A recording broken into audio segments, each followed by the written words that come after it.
So when the industry has talked about convergence in the past, they've talked about it in terms of some magical black box that all the media flows through. And I kept reading articles that said we're nowhere near convergence, that there's no box that's going to contain our media.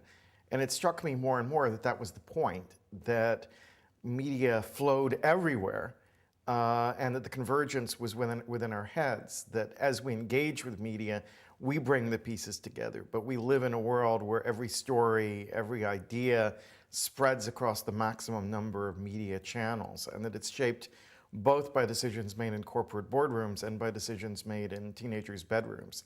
That it's both top-down, corporate-driven, and bottom-up, grassroots-driven. And so that's the essence of the argument of convergence culture. Now, a deeper question is participatory culture, right?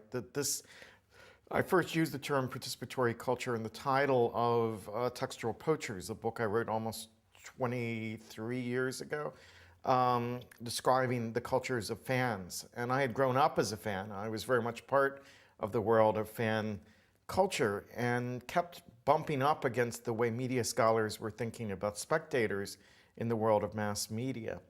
And so I wanted some way to contrast the sort of passive assumptions that we have of people just sitting in front of the TV show set and watching whatever flowed across the channels, with a very active sense of a community that creates its own culture, that is engaged publicly in conversations about the culture and stories that matter to them. And so that was the roots of spectator culture.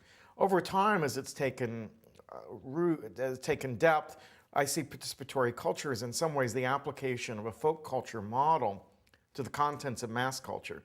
So we can think of it as thesis, antithesis, synthesis. So folk culture, mass culture, digital participatory culture is the way forward when we bring those things together. And this has struck me as something rather interesting as I've been traveling through Latin America, is the relationship of folk culture to mass media is very different in the Southern Hemisphere than in my own country. That Hollywood largely obliterated the participatory sides of folk culture, that most of us became spectators of our own culture. Whereas in this part of the world, very vibrant folk traditions survived into the 20th century. And I think that may give Latin America the chance to reimagine the digital in a very powerful way. That is, if you can mobilize the samba schools and the carnivals and the other sort of folk traditions as you go forward into the 21st century, those may give you a guidance of how to work in a culture of which is open, which is sharing, which is participatory, which is democratic at its core.